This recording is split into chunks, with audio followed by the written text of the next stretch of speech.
जय श्री राधे कृष्ण। आप सभी का आपके अपने YouTube channel BK Mishra project में बहुत बहुत स्वागत है।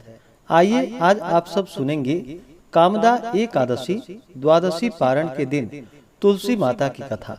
जो भी भक्त सच्ची श्रद्धा के साथ नियम और निष्ठा के साथ एकादशी का व्रत करते हैं, एकादशी के व्रत में भगवान विष्णु का पूजन करते हैं, माता लक्ष्मी का पूजन करते हैं और वहीं पे माता तुलसी का पूजन करते हैं। तुलसी वृक्ष के नीचे दीपक जलाते हैं और भगवान विष्णु को तुलसी दल अर्पित करते हैं। इससे भगवान विष्णु का माता तुलसी का कृपा प्राप्त होता है और व्यक्ति के सभी प्रकार के पापों का नाश होता है।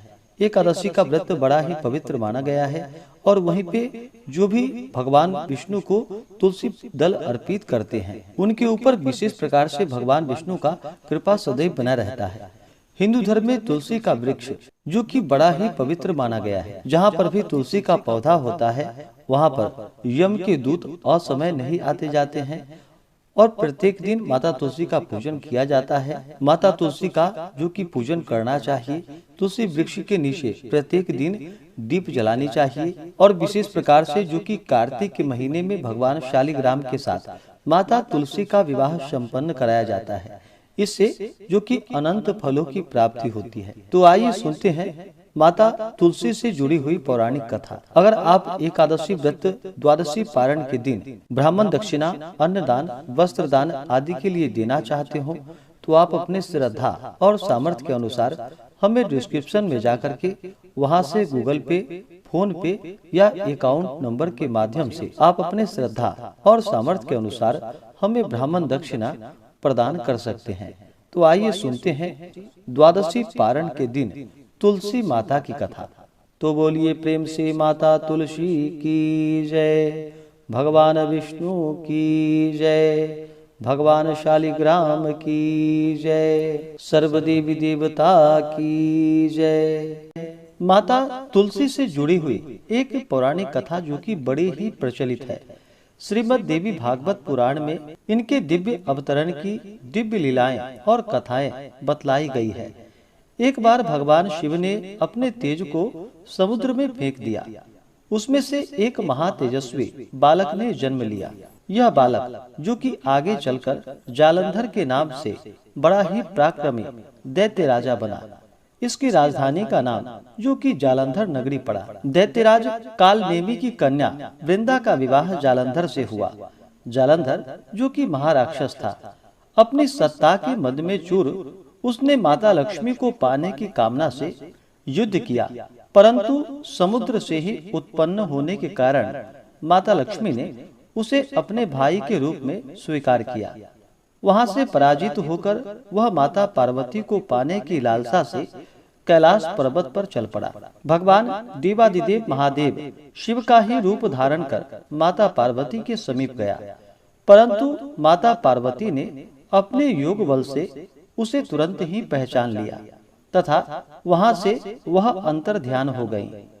देवी पार्वती ने क्रुद्ध होकर सारा वृतांत भगवान विष्णु को कह सुनाया। जालंधर की पत्नी वृंदा जो कि अत्यंत पतिव्रता स्त्री थी, उसी के पतिव्रत धर्म की शक्ति से जालंधर न तो मारा जाता था और न ही कभी पराजित होता था। इसलिए जालंधर का नाश करने के लिए वृंदा के पतिव्रत धर्म को भंग करना बहुत ही जरूरी था। इसी कारण भगवान विष्णु ऋषि का वेश धारण कर वन में जा पहुँचे, जहाँ वृंदा अकेले भ्रमण कर रही थी। भगवान के साथ दो मायावी राक्षस थे, जिन्हें देखकर वृंदा भयभीत हो गई। ऋषि ने वृंदा के सामने पल में दोनों राक्षसों को भस्म कर दिया। उनकी शक्ति को देखकर वृंदा ने कैलाश पर्वत पर महादेव के साथ युद्ध कर रहे अपने पति जालंधर के बारे में उनसे पूछा। ऋषि वेशधारी भगवान विष्णु ने अपने माया जाल से दो वानर को प्रकट किए। एक वानर के हाथ में जालंधर का सिर था तथा दूसरे के हाथ में धर।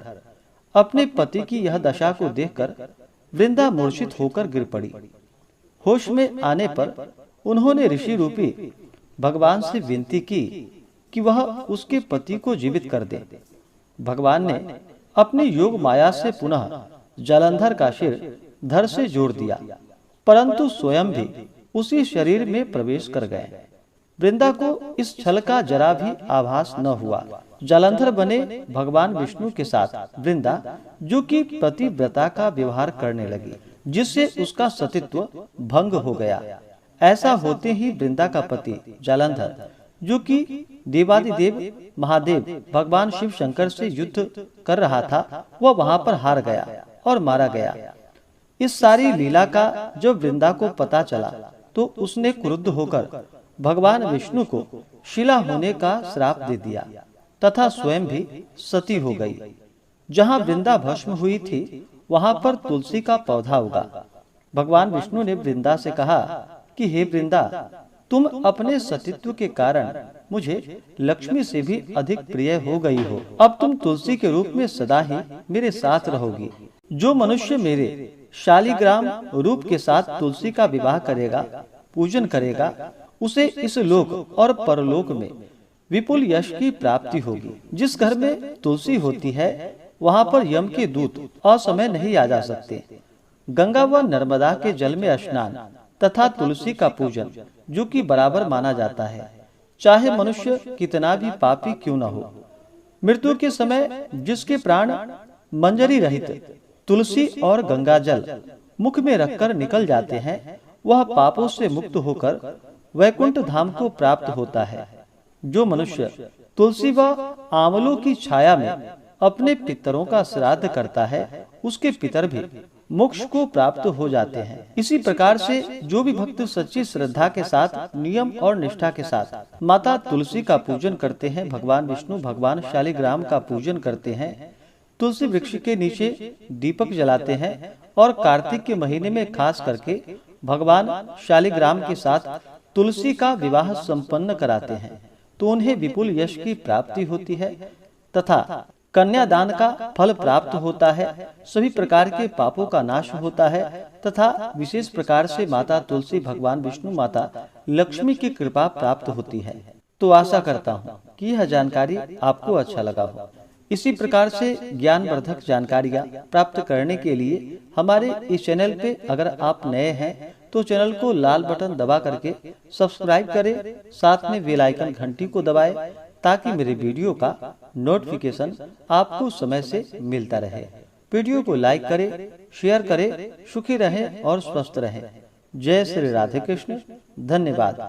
आप सभी भक्तों के ऊपर माता तुलसी भगवान विष्णु भगवान शालिग्राम का कृपा सदैव बना रहे। सभी सदा स्वस्थ रहें और सदा खुशहाल रहें।